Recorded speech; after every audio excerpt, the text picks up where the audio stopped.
أعوذ بالله من الشيطان الرجيم. بسم الله الرحمن الرحيم. ياسين والقرآن الحكيم إنك لمن المرسلين على صراط مستقيم تنزيل العزيز الرحيم لتنذر قوما ما أنذر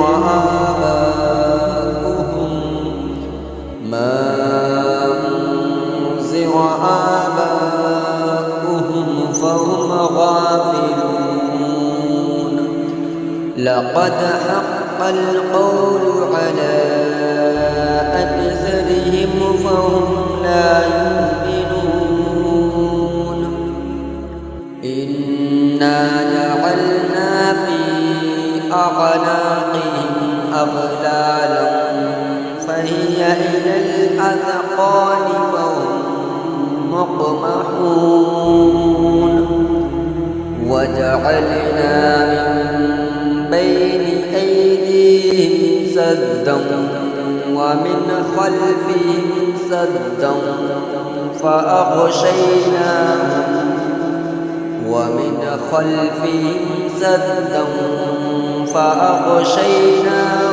فهم لا يبصرون.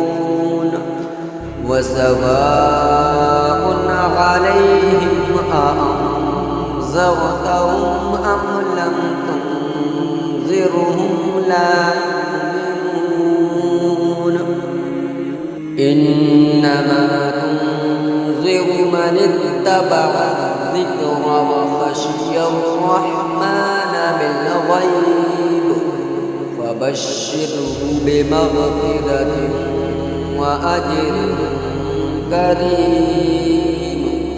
إنا نحن نحيي الموتى ونكتب ما قدموا وآثارهم وكل شيء أحصيناه في إمام مبين. واضرب لهم مثلا أصحاب القرية إذ جاءها المرسلون إذ أرسلنا إليهم اثنين فكذبوهما فعززنا بثالث فقالوا إنا إليكم مرسلون. قالوا ما أنتم إلا بشر مثلنا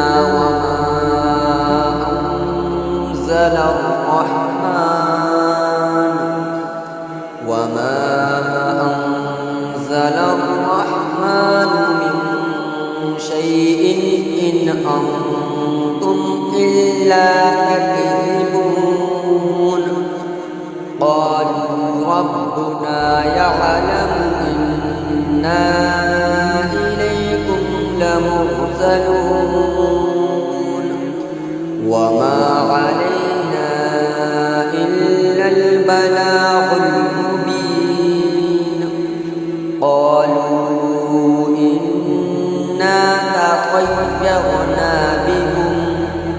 لئن لم تنتهوا لنرجمنكم وليمسنكم منا عذاب أليم.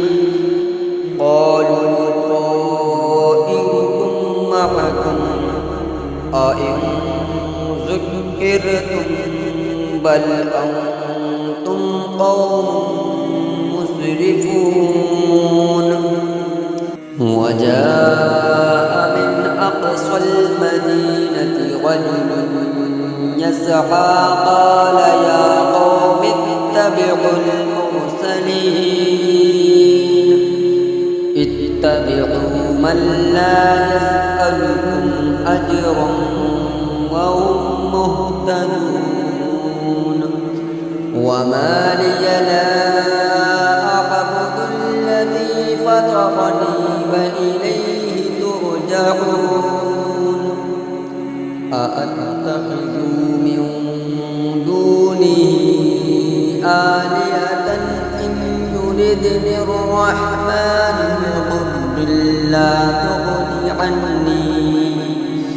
بضر لا تغني عني شفاعتهم شيئا ولا ينقذون إني إذا لفي ضلال مبين إني آمنت بربكم فاسمعون قيل ادخل الجنة قال يا ليت قومي يعلمون بما غفر لي ربي وجعلني من المكرمين وما أنزلنا على قومه من بعده من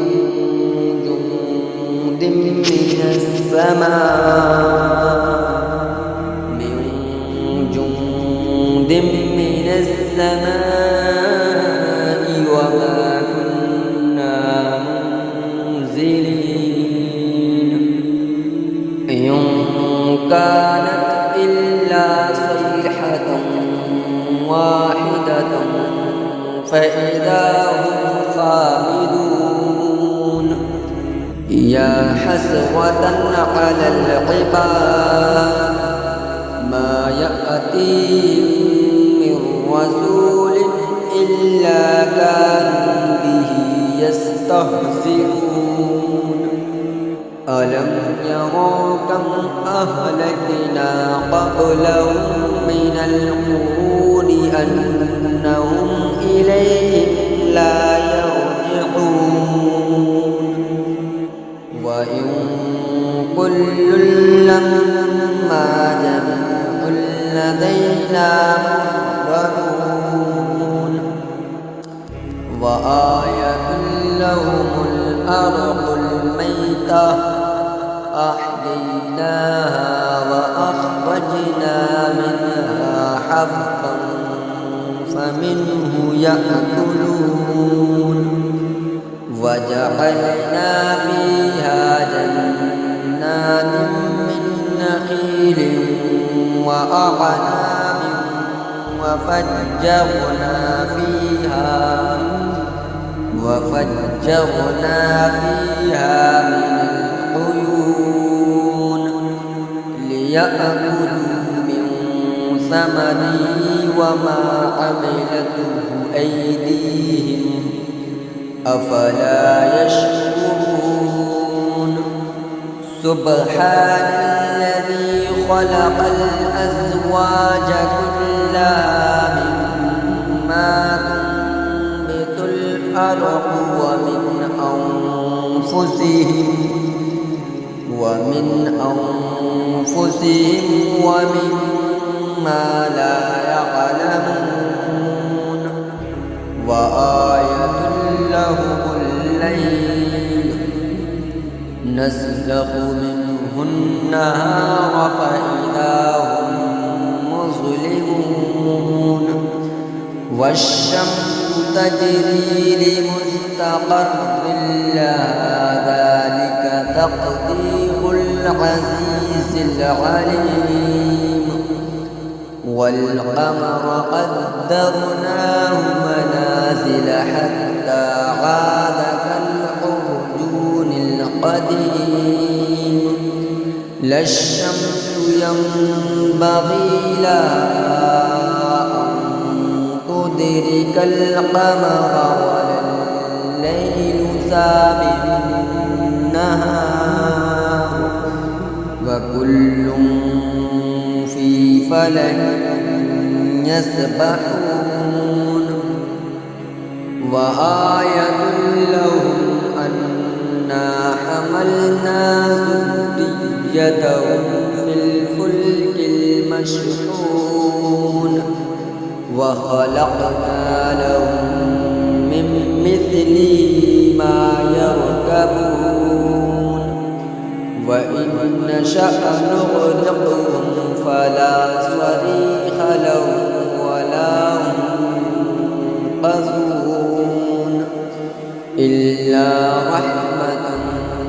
منا ومتاعا إلى حين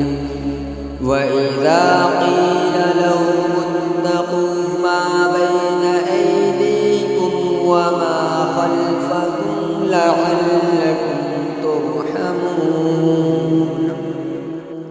وما تأتيهم من آية من آيات ربهم إلا كانوا عنها معرضين وإذا قيل لهم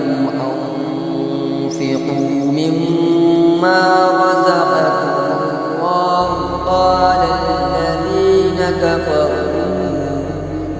قال الذين كفروا للذين آمنوا أنطعم من لو يشاء الله أطعمه إن أنتم إلا في ضلال مبين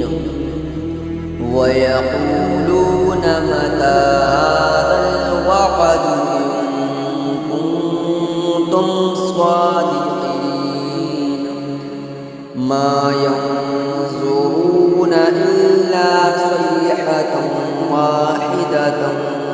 تأخذهم وهم يخصمون فلا يستطيعون توصية ولا إلى أهلهم يرجعون ونفخ في الصور فإذا هم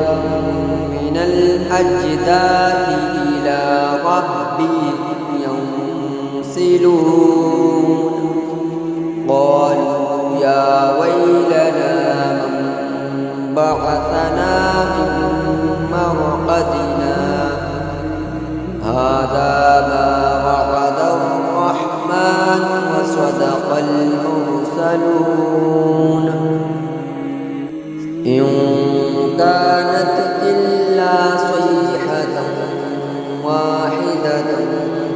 فإذا هم جميع لدينا محضرون فاليوم لا تظلم نفس شيئا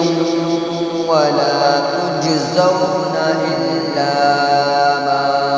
كنتم تعملون إن أصحاب الجنة اليوم في شغل فاكهون هم وأزواجهم في ظلال على الأرائك متكئون لهم فيها فاكهة ولهم ما يدعون سلام قولا من رب رحيم وامتازوا اليوم أيها المجرمون ألم أعهد إليكم يا بني آدم ألا تعبدوا الشيطان إنه لكم عدو مبين وأن اعبدوني هذا صراط مستقيم ولقد أضل منكم جبلا كثيرا أفلم تكونوا تعقلون هذه جهنم توعدون اصلوها اليوم بما كنتم تكفرون اليوم نختم على أفواههم وتكلمنا أيديهم وتشهد أرجلهم بما كانوا يكسبون ولو نشاء لطمسنا على أعينهم فاستبقوا الصراط فأنى يبصرون ولو نشاء لمسخناهم على مكانتهم فما استطاعوا مضيا ولا يرجعون ومن نعمره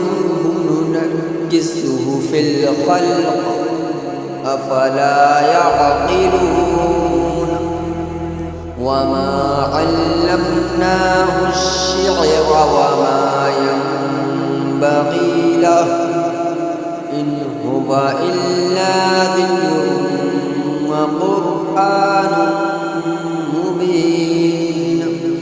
لينذر من كان حيا ويحق القول على الكافرين أولم يروا أنا خلقنا لهم مما عملت أيدينا أنعاما فهم لها مالكون وذللناها لهم فمنها ركوبهم ومنها يأكلون ولهم فيها منافع ومشارب أفلا يشكرون واتخذوا من دون الله آلهة لعلهم ينصرون لا يستطيعون نصرهم وهم لهم جند محضرون فلا يحزنك قولهم إنا نعلم ما يسرون وما يعلنون أولم ير الإنسان أنا خلقناه من نطفة فإذا هو خصيم مبين وضرب لنا مثلا ونسي خلقه قال من يحيي العظام وهي رميم قل يحييها الذي أنشأها أول مرة وهو بكل خلق عليم الذي جعل لكم من الشجر الأخضر نارا فإذا أنتم منه توقدون أوليس الذي خلق السماوات والأرض بقادر على أن يخلق مثلهم بلى وهو الخلاق العليم إنما أمره إذا أراد شيئا أن يقول له فيكون فسبحان الذي بيده ملكوت كل شيء وإليه ترجعون. بسم بسم الله الرحمن الرحيم. الرحمن علم القرآن خلق الإنسان علمه البيان. الشمس والقمر بحسبان والنجم والشجر يسجدان والسماء رفعها ووضع الميزان ألا تطغوا في الميزان وأقيموا الوزن بالقسط ولا تخسروا الميزان. والأرض وضعها للأنام فيها فاكهة والنخل ذات الأكمام والحب ذو العصف والريحان. فبأي آلاء ربكما تكذبان؟ خلق الإنسان من صلصال كالفخار وخلق الجان من مارج من نار. فبأي آلاء ربكما تكذبان؟ رب المشرقين ورب المغربين. فبأي آلاء ربكما تكذبان؟ مرج البحرين يلتقيان بينهما برزخ لا يبغيان.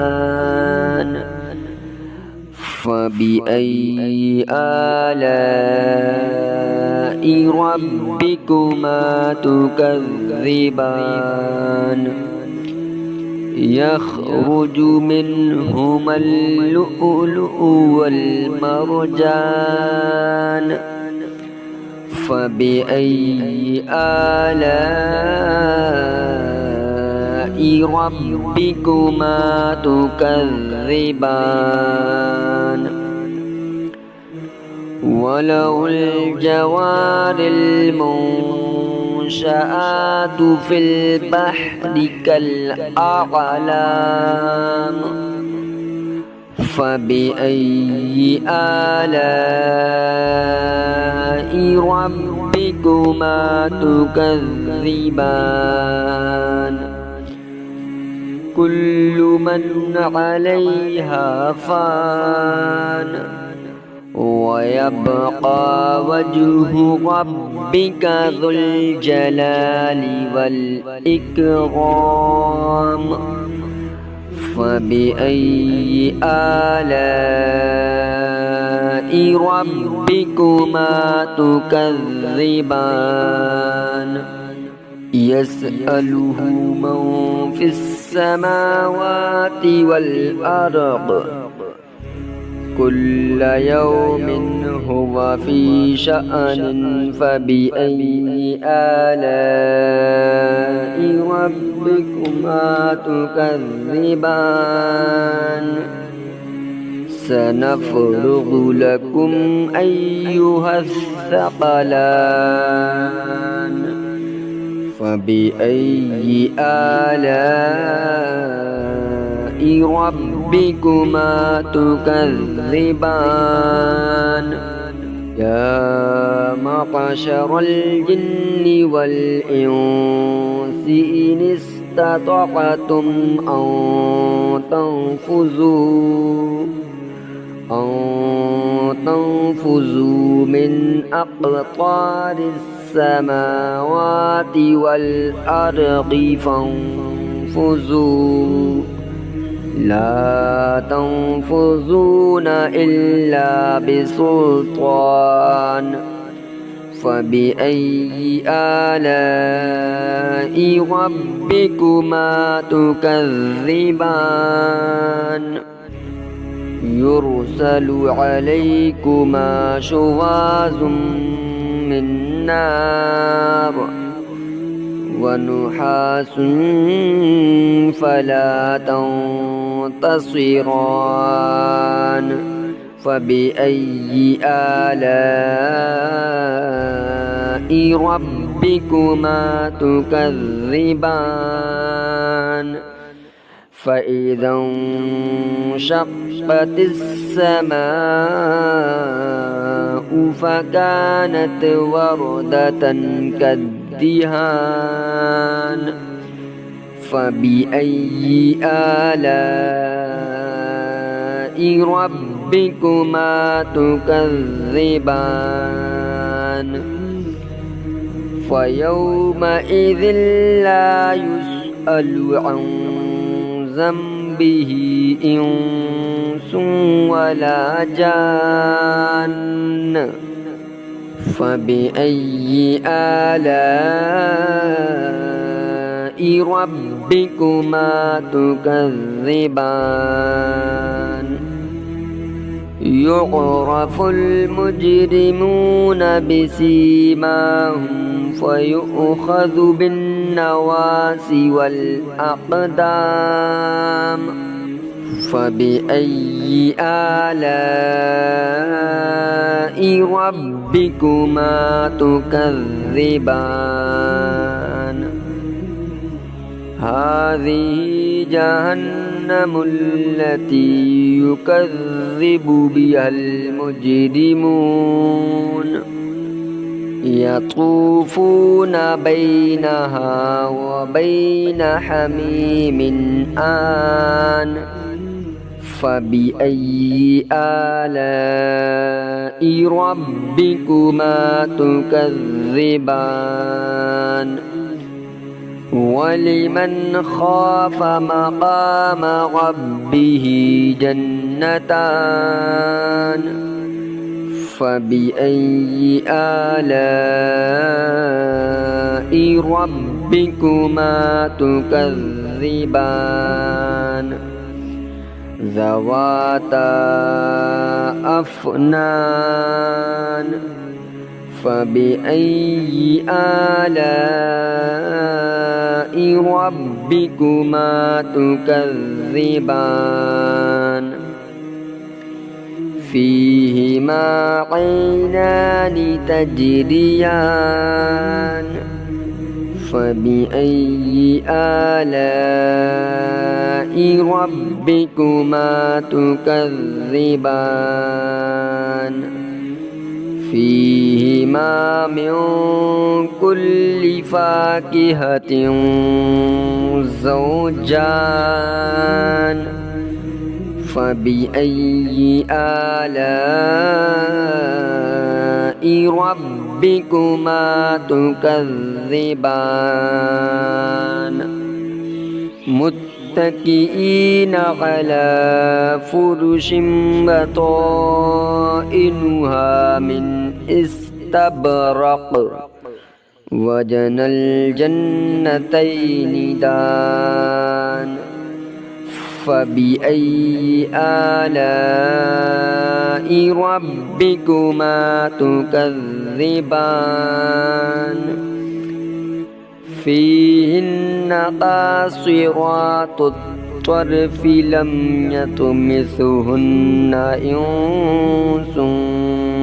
قبلهم ولا جان فبأي آلاء ربكما تكذبان كأنهن الياقوت والمرجان فبأي آلاء ربكما تكذبان هل جزاء الإحسان إلا الإحسان فبأي آلاء ربكما تكذبان ومن دونهما جنتان فبأي آلاء ربكما تكذبان مدهامتان فبأي آلاء ربكما تكذبان فيهما عينان نضختان فبأي آلاء ربكما تكذبان فيهما فاكهة ونخل ورمان فبأي آلاء ربكما تكذبان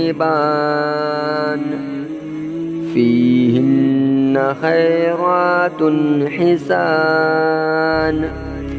فبأي آلاء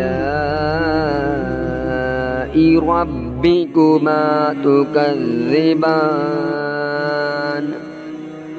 حور مقصورات في الخيام فبأي آلاء ربكما تكذبان لم يطمثهن إنس قبلهم ولا جان فبأي آلاء ربكما تكذبان متكئين على رفرف خضر وعبقري حسان فبأي آلاء ربكما تكذبان تبارك اسم ربك ذي الجلال والإكرام بسم الله الرحمن الرحيم تبارك الذي بيده الملك وهو على كل شيء قدير الذي خلق الموت والحياة ليبلوكم أيكم أحسن عملا وهو العزيز الغفور الذي خلق 7 سماوات طباقا ما ترى في خلق الرحمن من تفاوت فارجع البصر هل ترى من فطور ثم ارجع البصر كرتين ينقلب إليك البصر خاسئا وهو حسير ولقد زينا السماء الدنيا الدنيا بمصابيح وجعلناها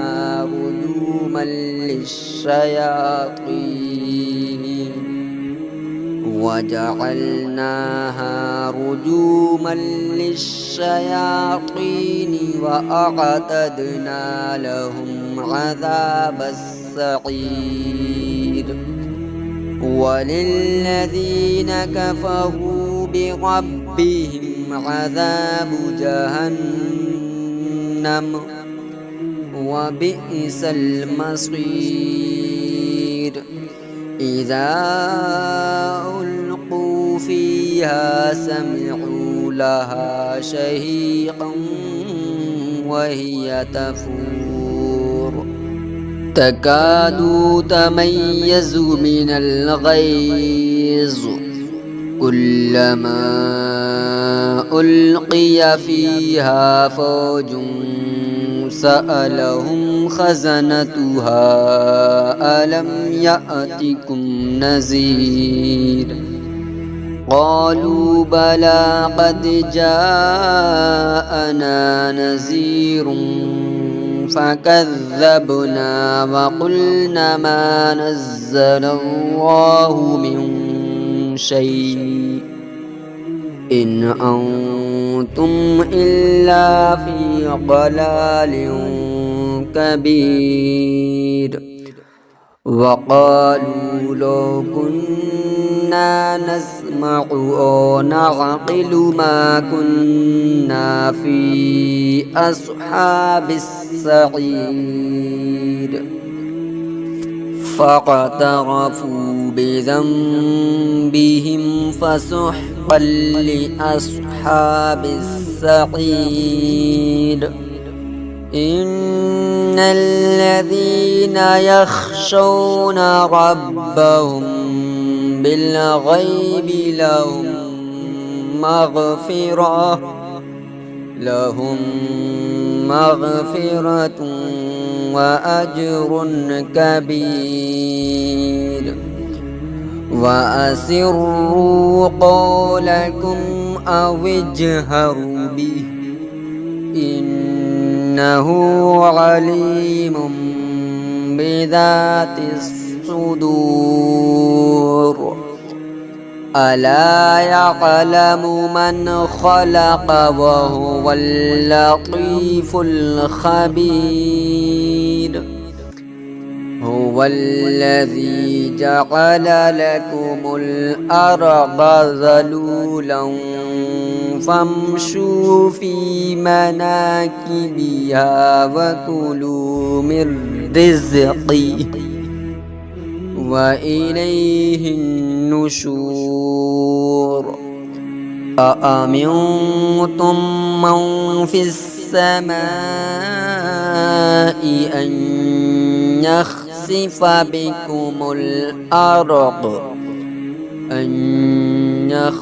بكم الأرض فإذا هي تمور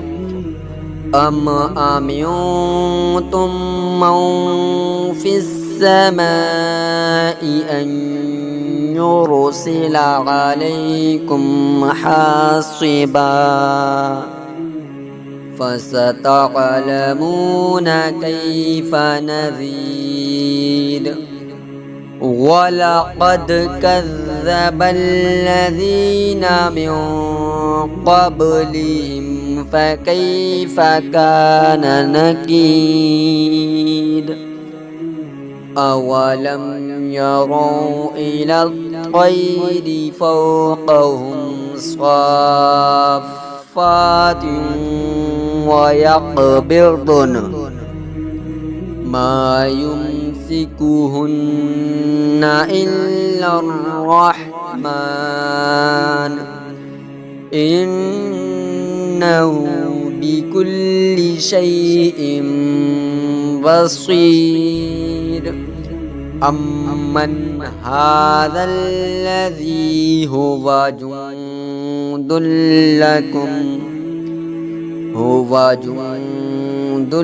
لكم ينصركم من دون الرحمن إن الكافرون إلا في غرور أمن هذا الذي يرزقكم إن أمسك رزقه بل لجوا في عتو ونفور أفمن يمشي مكبا على وجهه أهدى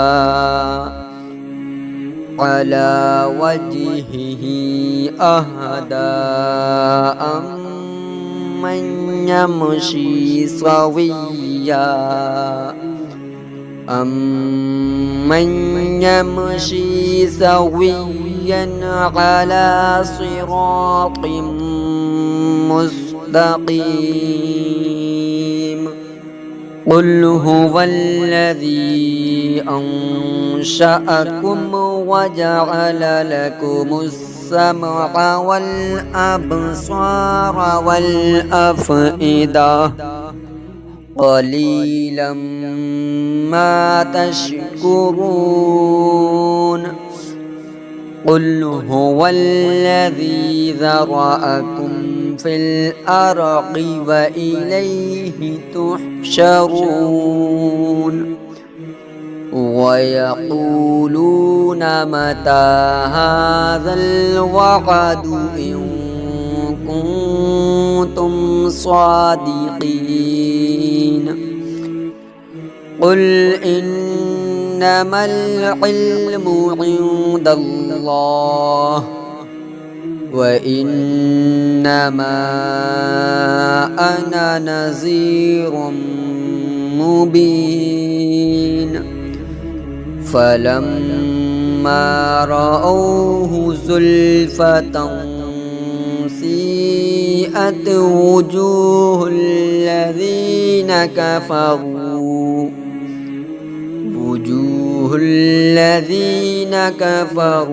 وقيل هذا الذي كنتم به تدعون قل أرأيتم إن أهلكني الله ومن معي أو رحمنا فمن يجير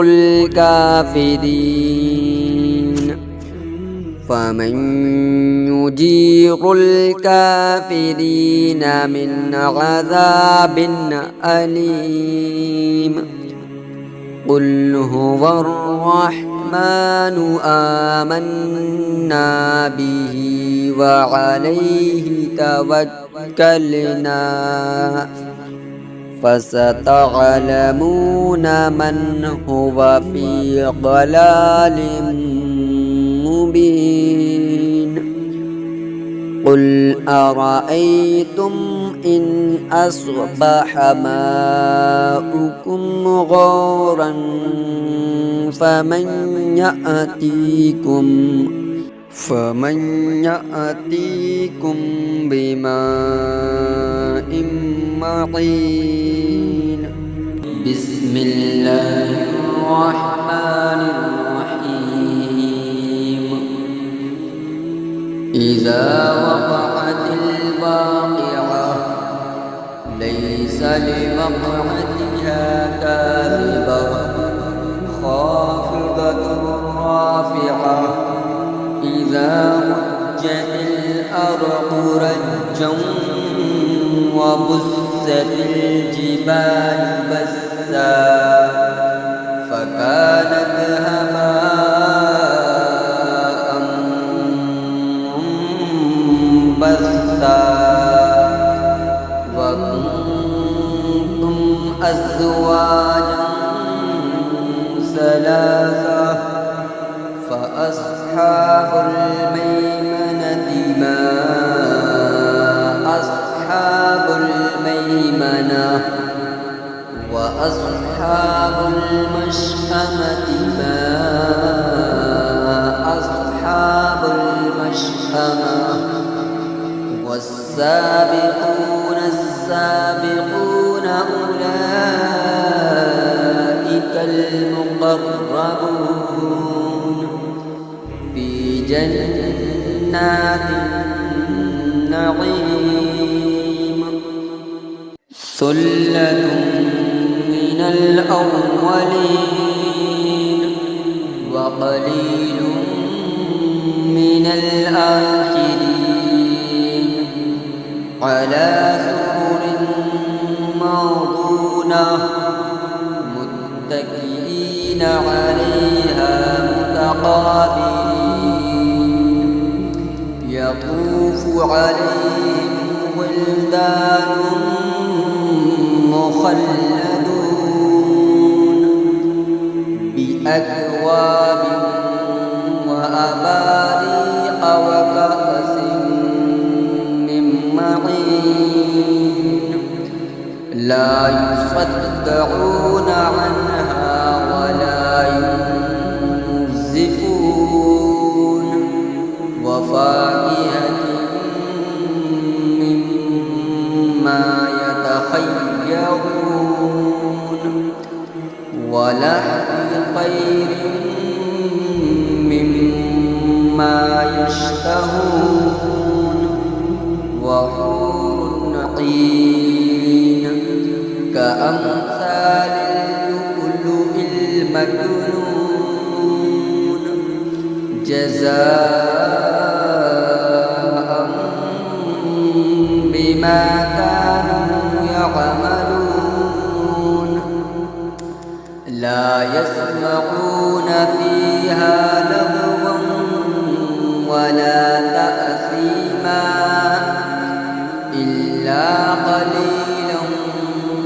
سلاما سلاما وأصحاب اليمين ما أصحاب اليمين في سدر مخضود وطلح منضود وظل ممدود وماء مسكوب وفاكهة كثيرة لا مقطوعة ولا ممنوعة وفرش مرفوعة إنا أنشأناهن إنشاء فجعلناهن أبكارا عربا أترابا لأصحاب اليمين ثلة من الأولين وثلة من الآخرين وأصحاب الشمال ما أصحاب الشمال في سموم وحميم وظل من يحموم لا بارد ولا كريم إنهم كانوا قبل ذلك مترفين وكانوا يصرون على الحنث العظيم وكانوا يقولون أئذا متنا وكنا ترابا وعظاما